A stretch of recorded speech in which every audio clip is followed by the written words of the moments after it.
Dizes que sou o futuro, não me desampares no presente. Dizes que sou a esperança da paz, não me induzas à guerra. Dizes que sou a promessa do bem, não me confies o mal. Dizes que sou a luz dos teus olhos, não me abandones às trevas.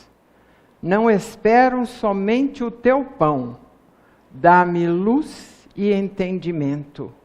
Não desejo tão só a festa do teu carinho. Suplico-te, amor, com que me eduques. Não te rogo apenas brinquedos. Peço-te bons exemplos e boas palavras. Não sou simples ornamento de teu caminho. Sou alguém que te bate a porta em nome de Deus. Ensina-me o trabalho e a humildade, o devotamento e o perdão. Compadece-te de mim e oriente-me para o que seja bom e justo. Corrige-me enquanto é tempo, ainda que eu sofra. Ajude-me hoje, para que amanhã eu não te faça chorar.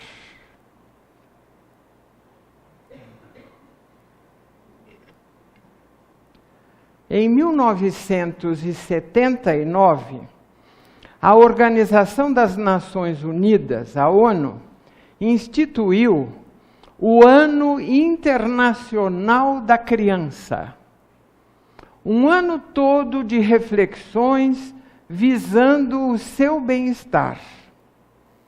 Esse acontecimento tinha um objetivo: melhorar as condições de vida em todos os seus múltiplos aspectos desse pequeno ser que representava e continua representando o futuro do planeta e que iria formar a geração destinada a nos substituir. 40 anos são passados e o que vimos nesse período foi o agravamento da situação, pois, naquela época, o descaso não era tão grande como vemos hoje. Os prejuízos que alguns já apregoavam se nada se fizesse, já estão aí. E o quadro que se desdobra aos nossos olhos, envolvendo crianças e adolescentes no nosso país, infelizmente, é dos mais tristes. Em 1990, foi promulgada a lei, ou melhor, o Estatuto da Criança e do Adolescente, como um avanço nos cuidados que se deve ter com eles. É a lei esclarecendo o que pode ou não ser feito, o que é legal ou não, coibindo e esclarecendo. Sem dúvida, foi um avanço quanto ao aspecto legal, sem dúvida nenhuma. Nós estamos aí, temos, não é, utilizado esse estatuto para solucionar problemas de acordo com a lei. Então, quanto ao aspecto legal, sem dúvida que foi um avanço, mas o aspecto moral, na prática, ainda deixa muito a desejar. O Ano Internacional da Criança, bem como o Dia da Criança, que anualmente se repete, não trata apenas de uma homenagem vazia para a criança, ou de lhe oferecer um presente ou um doce. É assim que as pessoas costumam comemorar esse dia. Faz uma festinha, dá os docinhos lá para as crianças, né? e o ano inteiro, então, as coisas são bem diferentes. Então, o problema, ao verificarmos mais profundamente, não é tão simples como à primeira vista possa parecer. Trata-se, sim, isto sim, de despertar, não as crianças, os adultos, né? Despertar os adultos para um problema muito sério. Não é? Que problema haverá mais sério do que esse?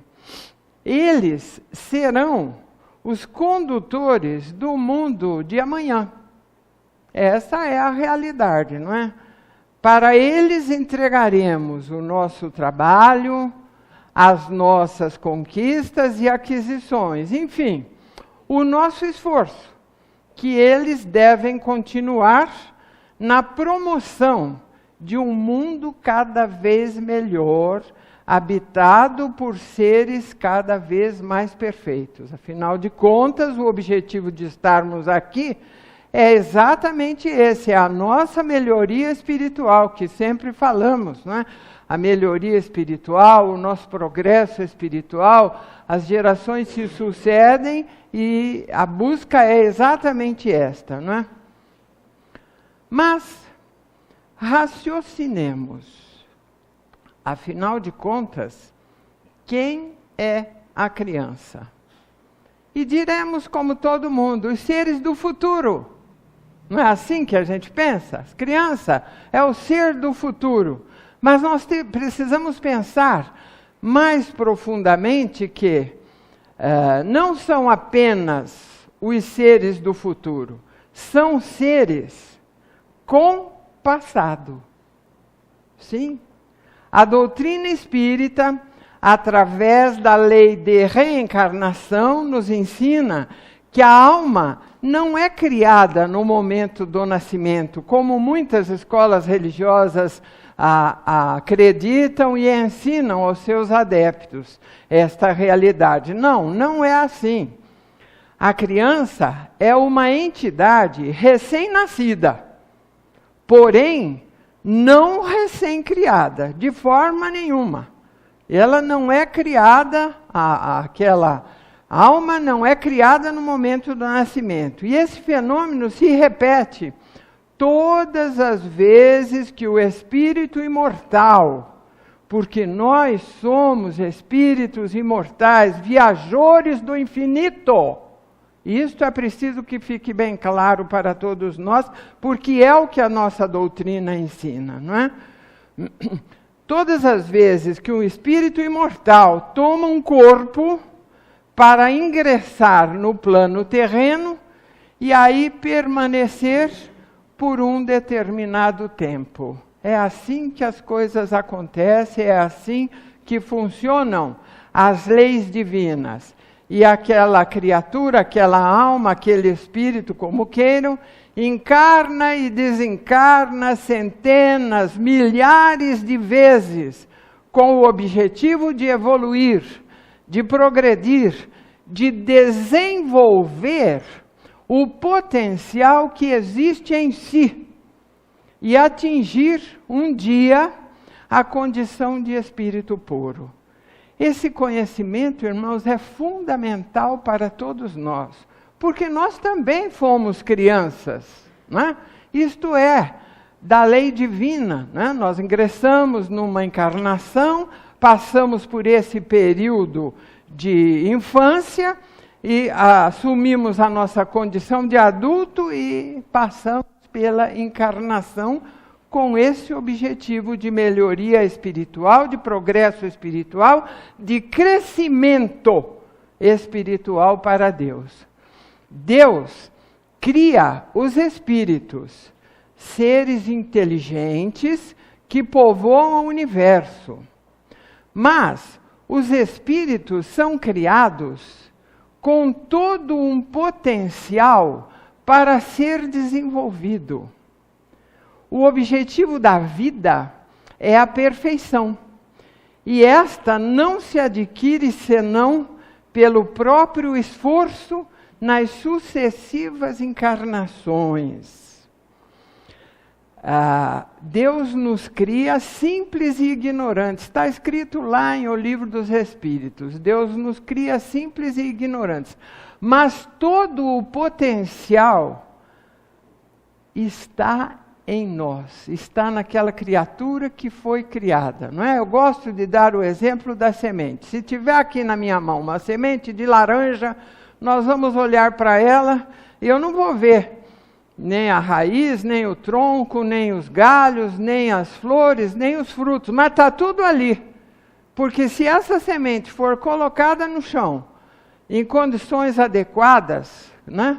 ou recebendo a umidade, a luz do sol, ela vai germinar. E dentro de algum tempo já pré-determinado, nós vamos olhar e vamos ver o quê? Uma linda laranjeira, né? Com raiz, caule, folhas, flores e frutos. Estava tudo ali, na semente, em potencial. Assim também nós. Deus nos cria simples e ignorantes, mas dentro de cada um de nós, eu falo dentro, está ali todo o potencial que temos. Nesse conhecimento que nós entendemos quando fala que nós fomos criados à imagem e semelhança de Deus. As qualidades de Deus Ele colocou em nós, somos seus filhos. Né? Nós temos esse potencial todo, nós temos sim todas as qualidades dentro de nós. É preciso que elas desabrochem. E quem as faz desabrochar somos nós. É um trabalho que nos compete, a cada um de nós. E este trabalho se fará ao longo das vidas sucessivas, das encarnações. A cada encarnação, o Espírito tem uma nova oportunidade de aprender coisas novas. Imagine se a gente poderia dominar todo o conhecimento e toda a moral em uma vida só. Impossível, não é? Não tem como, não é? Então, a cada encarnação, o Espírito tem essa oportunidade de aprender coisas novas, sempre. E também de reformular ideias que não sejam adequadas. Tem também a oportunidade de adquirir novos hábitos, de abandonar os hábitos antigos, velhos, inadequados, para adquirir hábitos novos, sem dúvida nenhuma, não é? Então, irmãos, vejam, nós, os espíritas, mais do que ninguém, devemos raciocinar sobre isso, porque, segundo a afirmação de Jesus, muito será pedido a quem muito foi dado. E com relação às crianças, não só às crianças, mas a tudo e todos, nós, através da abençoada doutrina, possuímos mais amplos esclarecimentos do que os nossos irmãos, que não pautam a sua vida pela doutrina espírita. Cada um tem a sua escola religiosa, e cada escola religiosa ensina aos seus adeptos as verdades que acha que são adequadas, né?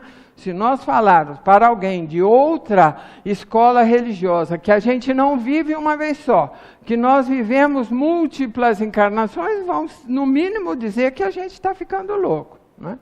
Mas nós sabemos a verdade que a doutrina espírita coloca para todos nós, né? Então, irmãos, de posse desses esclarecimentos, quando a gente sabe que é assim que funciona, né? De posse desses esclarecimentos, a gente vai olhar para a criança com outros olhos, né? Quando a gente vê a criança ali, seja nosso filho, seja sobrinho, seja neto, seja vizinho, enfim, a criança, às vezes professores, nós vamos olhar aquele pequeno ser com outros olhos. Não como olharíamos se a gente tivesse esses conhecimentos, como a maioria das pessoas tem. Nasceu, não é? Vai viver uma vida e vai morrer, vai para o céu, para o inferno, para o purgatório, sei lá para onde, não é? Então a gente vai olhar aquele pequeno ser, que às vezes está sob a nossa responsabilidade, é nosso filho, é nosso aluno, é nosso sobrinho, é nosso neto, enfim, né? Nós vamos olhar de uma outra forma, com outros olhos, porque nós vamos saber que ali, ali, naquela criança, está um espírito imortal. Sim, é um espírito imortal. E que precisa evoluir. Para isso ele veio, para isso reencarnou. Não é? E passa por esse período da infância, não é? Começando uma nova encarnação de incríveis possibilidades. Não é?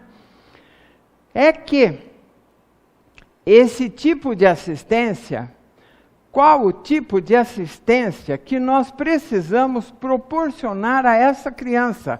Quando a gente olha e fala, ali tem um espírito imortal que reencarnou e que precisa evoluir, e o que eu posso fazer por ele? Qual a minha colaboração? O que eu posso proporcionar a essa criança, principalmente quando é ali mais junto de nós, como filho, como neto, como sobrinho, enfim. Né? O que é que assistência eu vou lhe proporcionar para que esta criaturinha se desenvolva forte, sadia, emocionalmente equilibrada? Bom, a assistência mais imediata é a assistência às suas necessidades físicas, não é? Sem dúvida. Alimentação, vestuário, higiene, saúde, repouso também, moradia, aconchego e estabilidade emocional e psíquica, não é?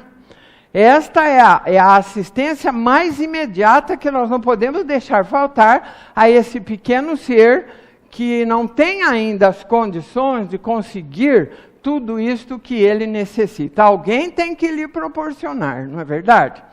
Agora, essa é a mais imediata. A menos imediata, mas não menos importante, é a assistência espiritual, que se pode resumir numa palavra. Que palavra será essa, né? Educação. Educação, é esta a palavra. Pestalozzi, aquele grande pedagogo, né, que foi inclusive professor de Allan Kardec, dizia: educar é desenvolver progressivamente as faculdades espirituais do homem. Olha que definição extraordinária. Ele não era espírita, porque ele foi professor de Allan Kardec. E Allan Kardec codificou a doutrina depois de adulto, né? Mas Pestalozzi tinha um educandário e Allan Kardec foi educado nesse educandário em Verdun, na Suíça, né? Educar é desenvolver progressivamente as faculdades espirituais do homem. E alguém também disse com muita propriedade: o maior bem que se pode fazer a uma criatura é educá-la. Olha, que coisa extraordinária, né? O maior bem que se pode fazer a uma criatura, que não fala criança, a uma criatura, é educá-la. Porque a educação é um processo imenso, que não é só oferecido à criança, não é? Porque é pequena, então vamos educá-la. Não, é um processo para a vida toda, aliás, para muitas vidas. Né? É um processo extraordinário de progresso espiritual. Mas vamos a um acontecimento interessante. Licurgo, um célebre orador ateniense, foi convidado, certa vez, a fazer uma palestra sobre educação. Ele aceitou a incumbência, mas ele pediu 3 meses de prazo. Ele faria, mas só dali a 3 meses.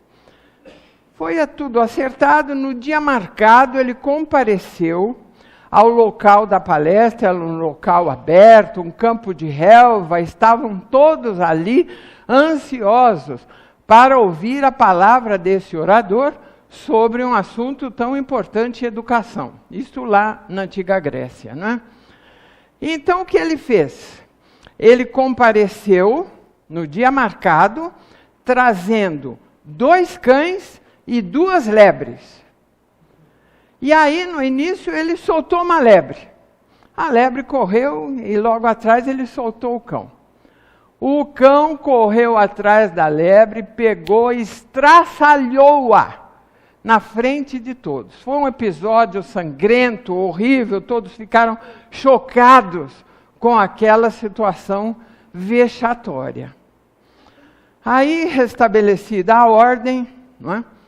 Ele soltou a outra lebre. E em seguida o outro cão. E os 2 puseram-se a brincar, a rolar pela relva amistosamente, brincando um com o outro.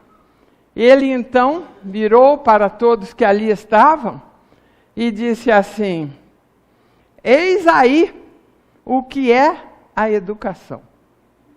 Sem palavras, não é? Sem palavras, ele mostrou exatamente o que é a educação das criaturas.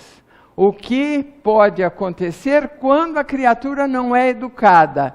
E o contrário, quando ela já é educada. Não é? A gente fala aqui da educação no mais amplo do seu aspecto. Não é aquele sentido de polidez. Ah, dá licença, obrigada, por favor. Não é esse aspecto. É educação no mais amplo aspecto da criatura, não é? Educação como um todo. Quando pensamos, porque pensamos, em educação para as nossas crianças, a gente pensa, não é? Nossa, a gente às vezes tem uma criança, já se imbuiu da responsabilidade que é educar uma criança, ter uma criança ali sob a sua responsabilidade, é um trabalho hercúleo. Eu lembro quando meu filho nasceu, que eu peguei no colo e falei, e agora, o que eu vou fazer com ele? Né? Porque a gente não tem aquela assim, agilidade para escolher o melhor para poder educar. Nós também nem sabemos muito bem o que é o melhor em termos de educação, não é? Então, quando nós pensamos em educação para as nossas crianças, nós sempre somos colocados diante de uma situação difícil. Vejam, uns condenam a educação moderna, saudosos dos tempos em que as crianças obedeciam aos pais, apenas pelo olhar, e tremiam diante do professor. Ainda ontem, conversando com uma pessoa, um trabalhador, pedreiro, né, saiu a conversa e ele falou assim, o meu pai só olhava assim, a gente já entendia, já saía de fininho quando tinha visita em casa. Então as pessoas acham que aquilo sim que era educação. O pai olhou, pronto, o filho já sabe como deve se comportar, né? Então acham que esta que era a educação boa. Outros aprovam a nova educação, mas fazem do princípio de liberdade uma forma de abandono. É muita liberdade, não é? Que se dá para a criança. Então a gente vê nem tanto ao mar, nem tanto à terra, não é? É preciso saber como fazer, como educar. A educação antiga era uma forma de domesticação. As crianças eram tratadas como animais. A gente sabe disso, não é? É só a gente ver aqueles filmes antigos e a gente vê o que se fazia com as crianças, né? Por outro lado, a educação moderna, quando aplicada sem conhecimento, leva as crianças a uma liberdade excessiva, onde podemos esperar todas as consequências negativas. Porque nós temos que fazer uma conjectura acerca da liberdade. O que é a liberdade? Liberdade é fazer o que se quer, é deixar que as criaturas façam o que quer, o que vier na cabeça eu posso fazer, ninguém tem nada com isso. Isso é a liberdade, isso é ser livre? Não é bem assim, não é? Alguém disse com muita propriedade que, vejam bem, isso daqui é para pregar na geladeira e ficar olhando, viu?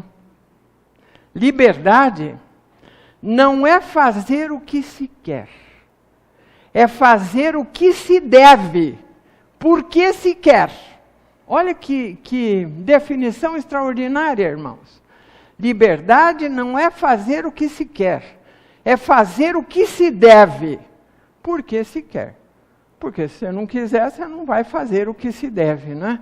Cada um de nós deve fazer o que deve ser feito, sem dúvida nenhuma. Por quê? Porque a gente já entendeu, e é isso que a gente quer. Nós queremos fazer o melhor.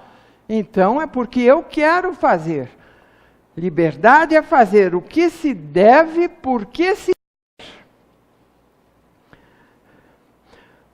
quer. Por outro lado, a educação moderna, quando aplicada sem conhecimento, leva as crianças a uma liberdade excessiva, onde podemos esperar todas as consequências negativas. Muitos setores das ciências psicológicas asseveram que é indispensável preservar a criança contra a mínima coação, a fim de que ela venha a se desenvolver sem traumas que lhe prejudicariam o futuro. É a liberdade plena, não é? Não podemos coagir a criança a nada, ela tem que ter liberdade, sem dúvida nenhuma, né? Então, irmãos, aos pais e professores acodem muitas perguntas, não é? A gente quer saber qual é o jeito melhor, como é que nós vamos fazer. E as pessoas então perguntam a si próprias: devo largar os meus pequenos à solta para não prejudicá-los? Será justo permitir que o meu filho se transforme em pequena máquina de estimação dentro de casa, com a ideia de que só assim será feliz no futuro?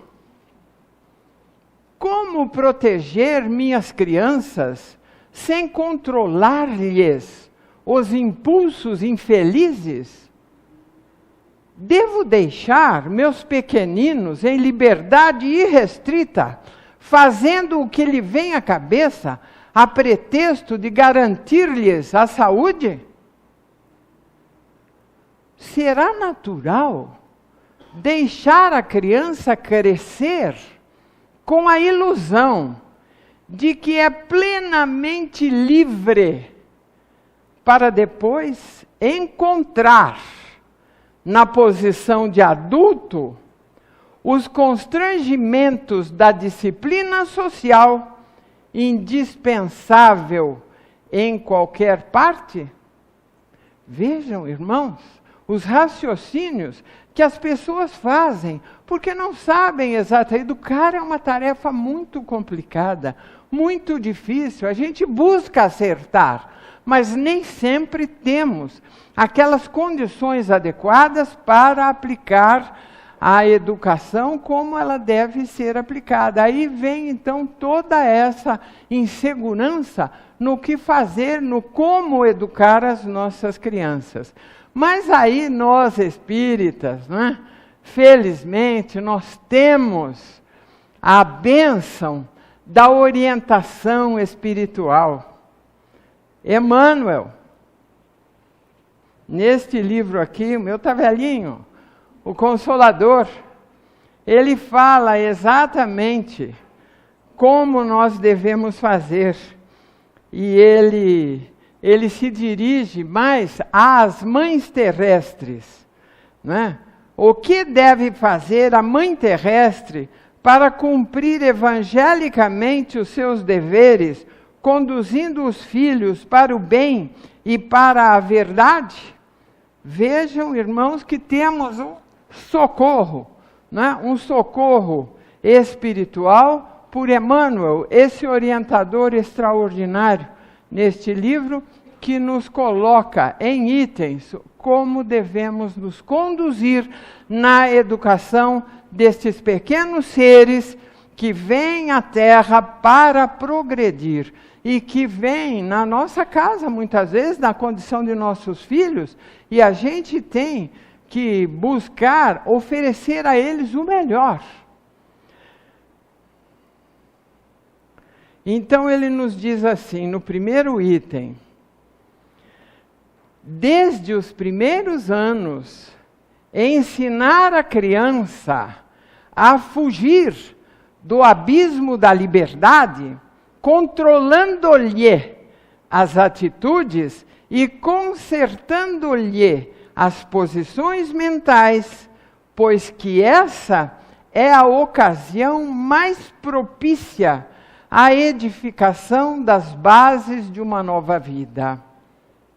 Olha, irmãos, exatamente ele vai tocar naquele ponto em que nós estávamos comentando, a liberdade excessiva, não é? A que muitos se entregam atualmente.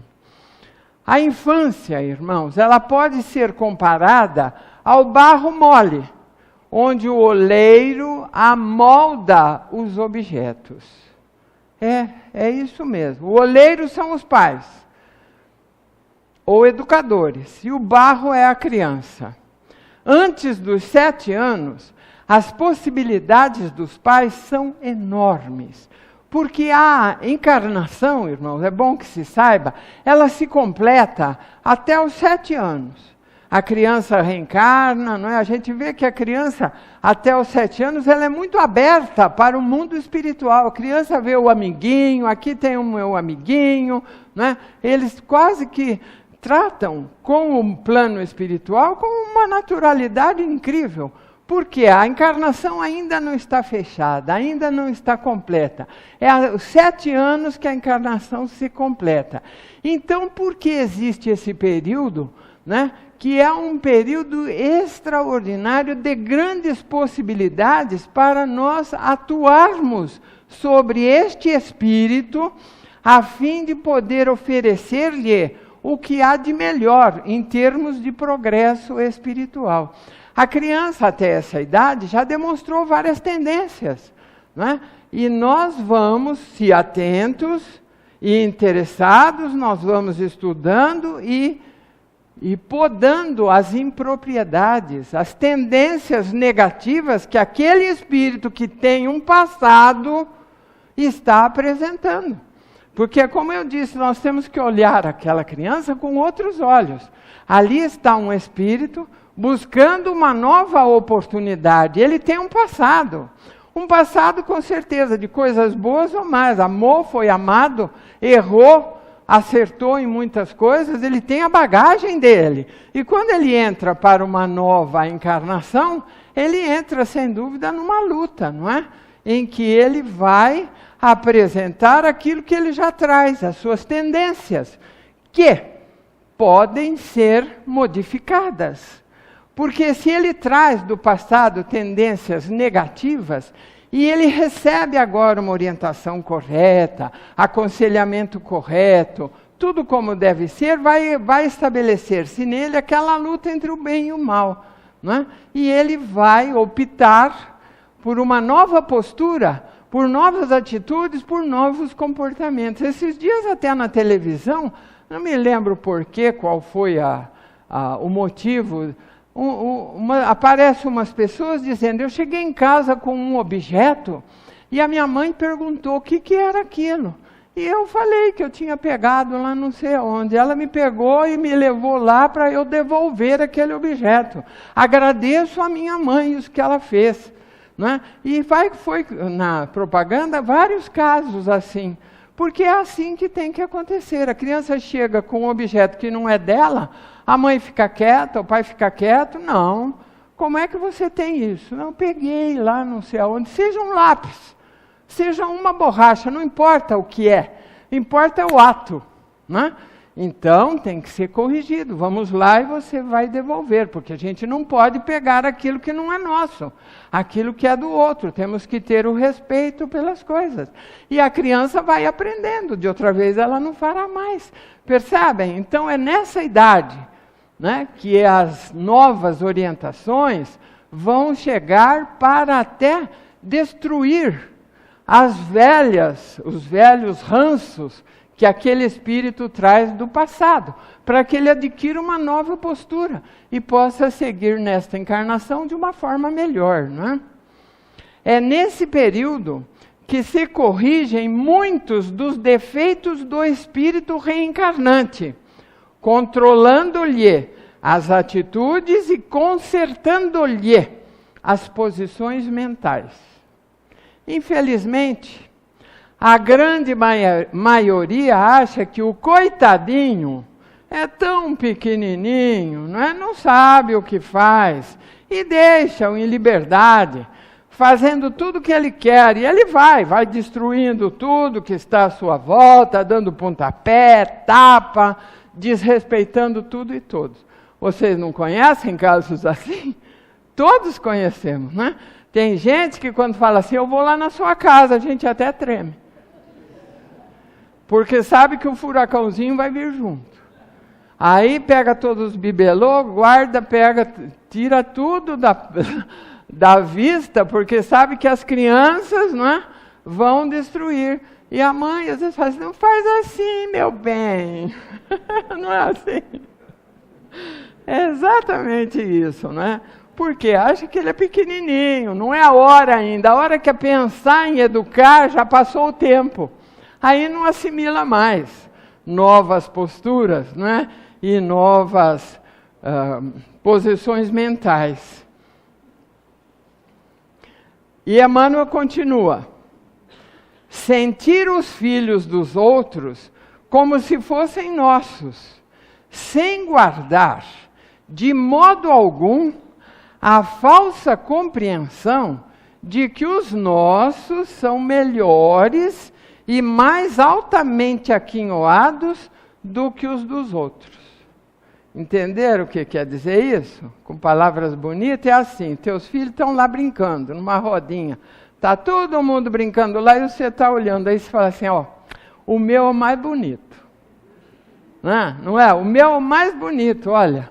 O mais jeitoso, o mais inteligente, o mais isso, o mais aquilo. É isso aí que ele está falando. Sentir os filhos dos outros como se fossem nossos, sem guardar de modo algum a falsa compreensão de que os nossos são melhores e mais altamente aquinhoados que os dos outros. A pessoa às vezes vem contar a gracinha, né, do filho, que a gente sabe que o filho do outro também faz, que as crianças hoje estão espertas, né? Eu fico boba. Antigamente uma criança, por causa da minha idade, né? 81 anos, não é brincadeira, eu já vi muita coisa. As crianças falavam com 3 anos, andava com 1 e pouco e falava com 3. Agora, com 1 ano e meio, já estão falando tudo. Então a gente percebe que as crianças estão mais espertas, né? E elas fazem coisas, mas você conversa com os pais, eles acham que é só a deles. É só a minha, que é inteligente, já está falando, mas do vizinho também, do outro também, todos eles estão falando com 1 ano e pouco. Né? Estão fazendo coisas que demonstram sim que eles são inteligentes, mas não é só o nosso que é inteligente, todos são. É uma fase que o planeta está entrando, né, em que esses espíritos que estão vindo agora têm missões a desempenhar no mundo de regeneração. Eles são mesmo mais espertos, mais vivos. Né? Então a gente tem que se adaptar a isso. E se a gente continua pensando que o nosso é melhor do que o dos outros, olha, desse pensamento surgem defeitos de educação irreparáveis, cultivando-se neles o orgulho e a vaidade. E não é isso que a gente quer para as nossas crianças, não é? Então nós mesmos é que somos os responsáveis por cultivar nas crianças essas imperfeições que a gente traz, né? E que chega aqui, ao invés de encontrar a barreira, encontra o alimento, né? E mais orgulho, e mais vaidade. Então fica difícil mesmo para a gente poder tirar os defeitos do passado. E Emmanuel continua: cultivar e ensinar a tolerância mas não desdenhar a energia, quando necessária, no processo da educação, reconhecendo a heterogeneidade das tendências e a diversidade de temperamentos. Olha, irmãos, viram? Ele fala com todas as letras. Não desdenhar a energia, quando necessária. Ninguém vai ficar batendo nas crianças, não é isso. Mas temos que ser firmes, não é? É a energia que a gente precisa ter, o sim, sim, o não, não, para podermos educar as nossas crianças. Embora tenhamos que cultivar e ensinar a tolerância, mas às vezes é necessário. Não vai corrigir? Temos a obrigação de corrigir e muitas vezes até com energia. Vendo que tem, né? Tem criança que é boazinha, um amor, você falou, ele já obedece, e o outro não. O outro não obedece, é ali firme, então tem que usar da energia. Não sou eu que estou dizendo, é o Emmanuel. Continuando, ele diz: ensinar aos filhos que todo trabalho é edificante, que todo trabalho edificante é divino, e que todo desperdício é falta grave. Aliás, isso não é só para criança, né? Para nós também, que eu também não sabia antes de ler isso aqui. Olha o desperdício, irmãos. Todo desperdício é falta grave. E quanto desperdício que a gente vê à nossa volta e que às vezes a gente também colabora para o desperdício, não é? Ensinar que todo trabalho edificante é divino, não importa, não é? Não importa qual é o trabalho mais simples. O trabalho daquele que recolhe o lixo é imprescindível, tem que ter o respeito de todas as criaturas, e por aí vai, não é?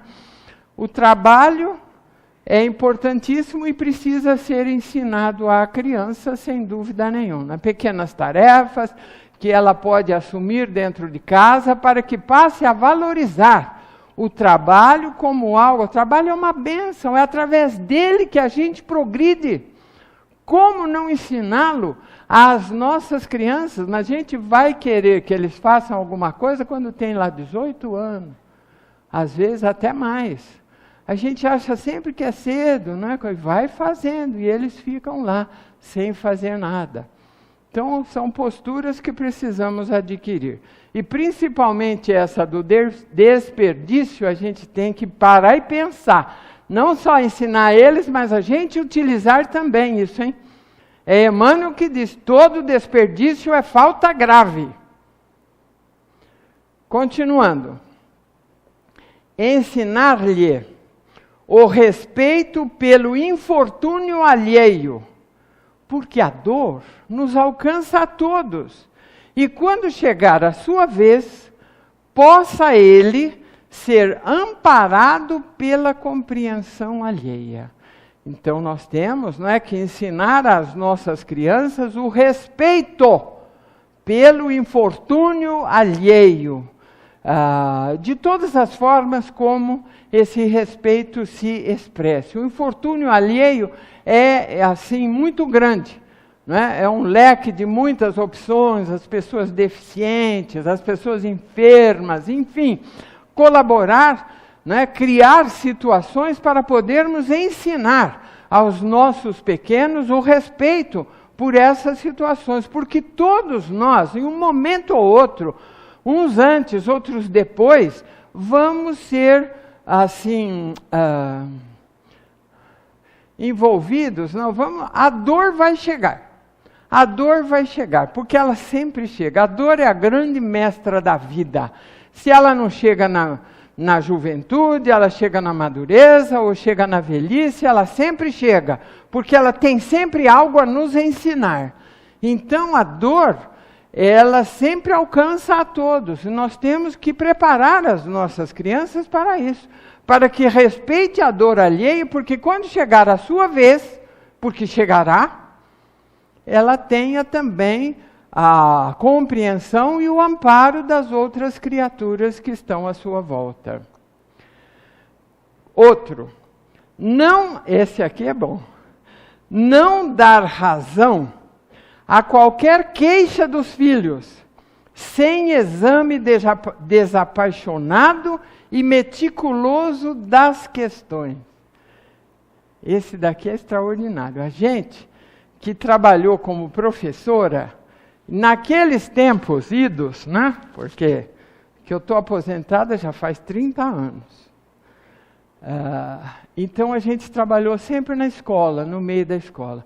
Você chamava a atenção de uma criança, no outro dia vinha a mãe saber o que ele tinha feito e aplicava um castigo àquela criança. E ela, a criança, respeitava o professor, respeitava a mãe, respeitava o lar e etc. e tal. Aí passou o tempo, eu ainda peguei esse tempo, que quando você fazia qualquer coisa, repreendia uma criança, vinha a mãe ou o pai que nem uma abelha tomar satisfação. Não vinha para apoiar a professora, não.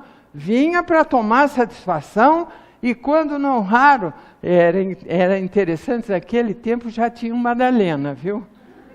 Já tinha. 30 e tantos anos atrás. E falava assim, vou contar para o Madalena, né? E difamava a escola, as coisas todas. Então a gente tem que, antes, olha, não dar razão a qualquer queixa dos filhos. O filho chega em casa e queixa da professora, do vizinho, do parente, seja de quem for, os pais têm que não dar razão ao filho sem o exame desapaixonado e meticuloso da questão. Vai saber o que foi que aconteceu, onde está a verdade, houve um, houve outro, para poder consertar a situação. Não é ir dando sempre razão para o seu filho, porque é seu filho, não é? Então ele tem sempre razão. E vai tomando atitudes, às vezes, até atitudes sombrias, não é? Pode dar uma briga entre os adultos por causa, às vezes, das coisas das crianças. Outro, está terminando, gente. Procurar levantar sempre os seus sentimentos para Deus, de modo a que não estacionem na futilidade, nos prejuízos morais ou na vingança. É fundamental que temos que, sem dúvida, levantar os sentimentos da criança para Deus. É muito triste e hoje em dia a gente vê isso, não é? As crianças, a gente fala de criança abandonada, as que não têm lar, que vão para os orfanatos ou que estão na rua. Mas tem criança que tem lar, tem pai e mãe e está abandonada, porque os pais não se preocupam, não tem tempo para eles. Não é? E temos sim que fazer com que as crianças tenham respeito por Deus, seja a religião que for, a religião da família, temos que transmitir às crianças esse respeito para Deus, né? De modo a que, se não forem educados da forma religiosa, na parte da educação moral, que é a mais importante, para que eles não estacionem na futilidade e nos prejuízos morais ou na vingança. Cortar tudo isso no nascedouro. Sem dúvida nenhuma, não é? E por fim, ensinar aos filhos o respeito pelo lar, pela mesa das refeições, pelas roupas, pelas paredes, pelos objetos, pela natureza, pelos animais, pelos criados, pelas visitas, pelos vizinhos e por aí vai. O respeito, irmãos, é fundamental. E os pais têm que se preocupar com isso sim. Não é? A criança tem que ter respeito pelas coisas que utiliza, respeito pela mesa das refeições, não é? Respeito pelas paredes. Você vai em determinada casa, cada parede está toda rabiscada, toda. Não pode, tem que ter respeito pela natureza, pelos animais, pelos criados, pelas visitas, não é? Pelos vizinhos, por tudo isso. Nós temos que ensinar os filhos esse respeito. Mas, tem sempre que ter um mais, né?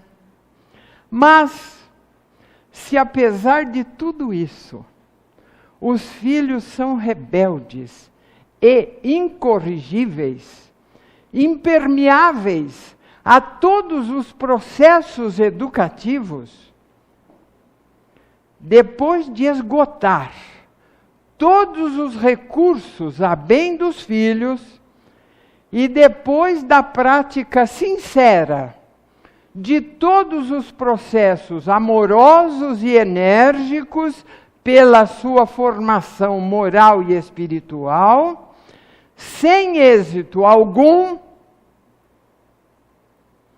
é preciso que os pais estimem nesses filhos adultos que não lhe aprenderam a palavra e o exemplo,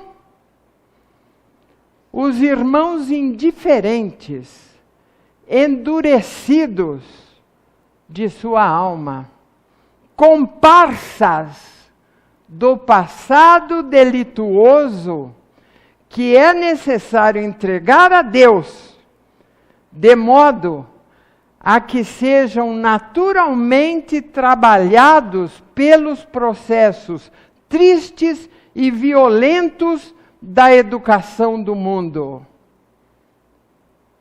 A dor tem possibilidades desconhecidas para penetrar os espíritos, onde a linfa do amor não conseguiu brotar. Olha que coisa extraordinária, irmãos.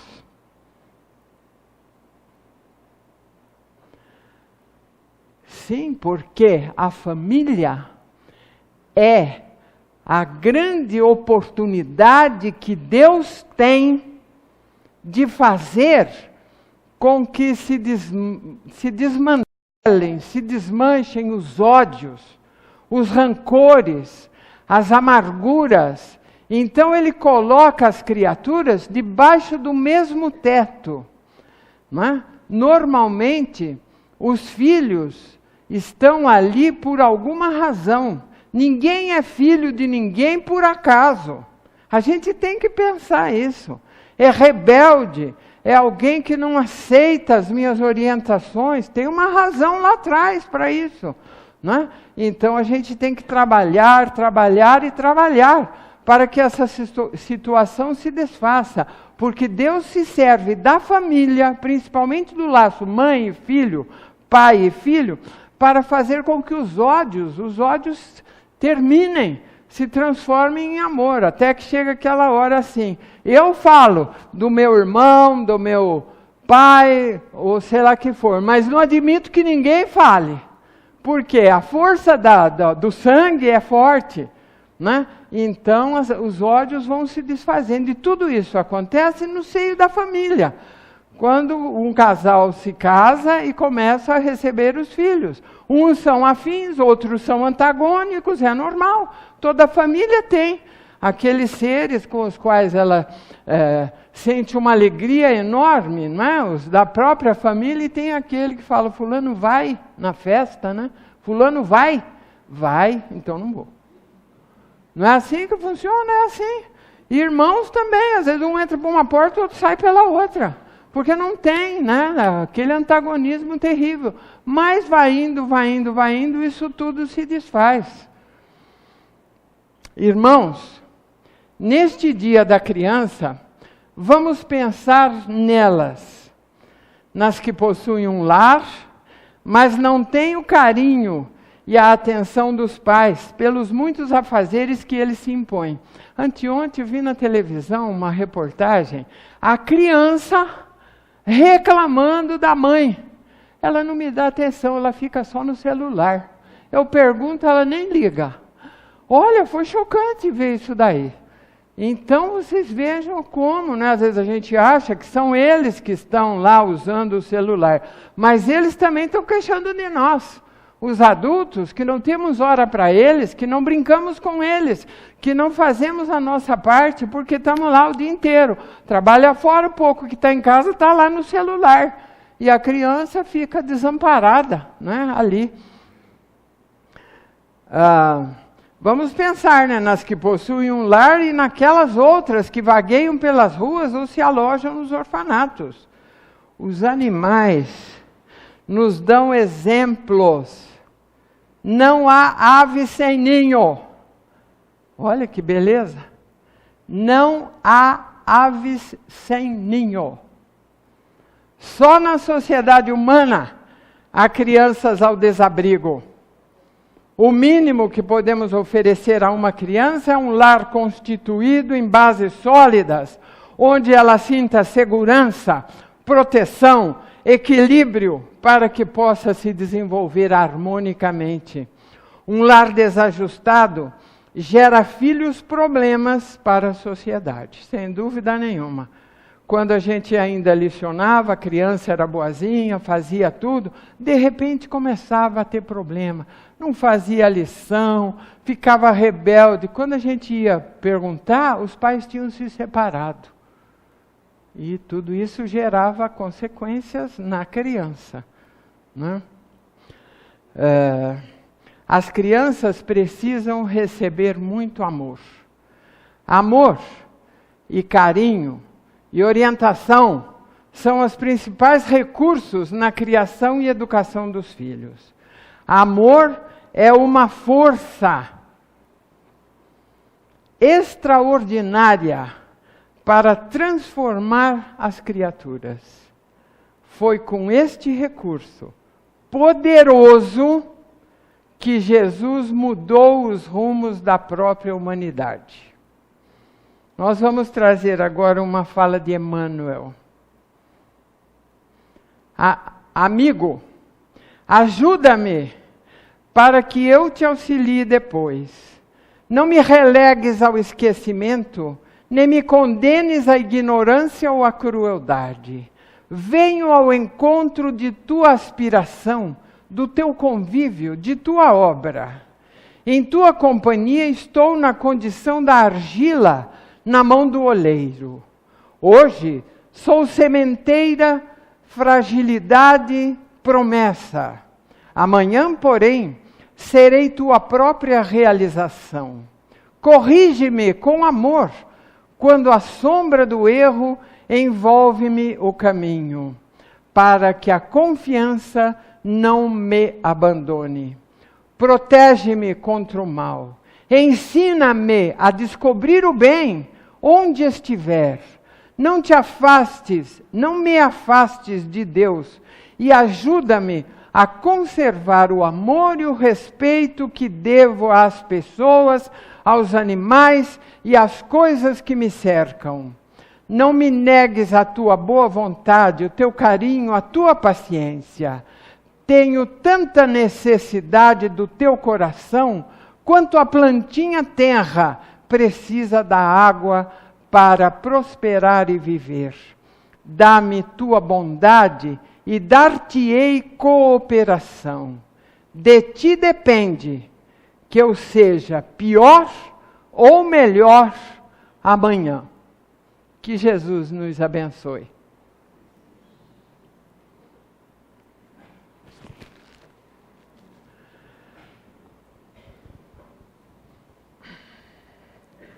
Leia, obrigada. Eu que Foi agradeço. muito boa. Que Deus te abençoe sempre. Que assim seja. Querido Jesus, bondosos amigos da espiritualidade que nos auxiliam nesta tarde, nós mais uma vez queremos agradecer pela presença de vocês, nos auxiliando nesta tarde. Querido Mestre, abençoe a cada um que aqui está, abençoando os nossos lares, nossos entes queridos, nossos familiares. Querido Mestre, que possamos seguir o nosso caminho de redenção através do conhecimento. O conhecimento nos liberta e nos ajuda a seguirmos em frente. Por isso é tão importante estarmos aqui nesta tarde, aprendendo lição tão preciosa. Nós somos muito gratos por essas oportunidades, por essa que nos acolhe com tanto amor e carinho. Nós somos muito gratos a essa equipe, como já agradecemos, que nos assiste todos os sábados, e a todas as equipes espirituais que velam por esta casa. Nós somos muito gratos a você, Mestre, pelo seu exemplo, pela sua paciência, pelo seu evangelho, por essa forma de conduta, que se seguirmos em frente, nós com certeza alcançaremos aquela luz do verdadeiro cristão que você espera de cada um de nós. Auxilia-nos, Mestre, neste intento, ajuda-nos a receber com amor, mesmo as tristezas, as dores e sofrimentos, que purificam os nossos espíritos, nos tornando também melhores. Como nós agradecemos por tudo isso, como nós agradecemos a Deus por essas oportunidades, pela vida, pela oportunidade de aprender, da inteligência, por tudo que nos deu, pelos talentos, com condições de desenvolvermos e melhorarmos cada um. Como agradecemos a Deus por esta casa, que nos acolhe com carinho, como já dissemos. Somos muito gratas, sim, e gostaríamos de externar a nossa gratidão a Deus, dizendo a Ele com muito amor e carinho tudo que nos vai no coração através da prece. Agradecemos a Jesus mais uma vez, que está sempre conosco, nos auxiliando, nos conduzindo, nos levando em frente ao nosso caminho evolutivo. Por isso, agora reunidos a equipe espiritual, pedimos a Jesus que leve a Deus esta prece que fazemos a Deus. Pai nosso que estais no céu, santificado seja o vosso nome. Venha a nós o vosso reino, seja feita a vossa vontade, assim na terra como no céu.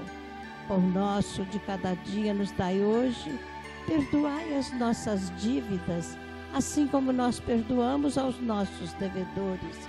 E não nos deixeis cair em tentação, mas livrai-nos de todo o mal. Que assim seja. Bondoso Mestre, que retornemos refeitos para os nossos lares, que possamos levar conosco tudo isso que falamos, que possamos levar conosco a sua paz, que essa paz nos acompanhe e que saibamos usá-la e distribuí-la na medida das necessidades. Sê conosco, Mestre, agora e sempre. Que assim seja.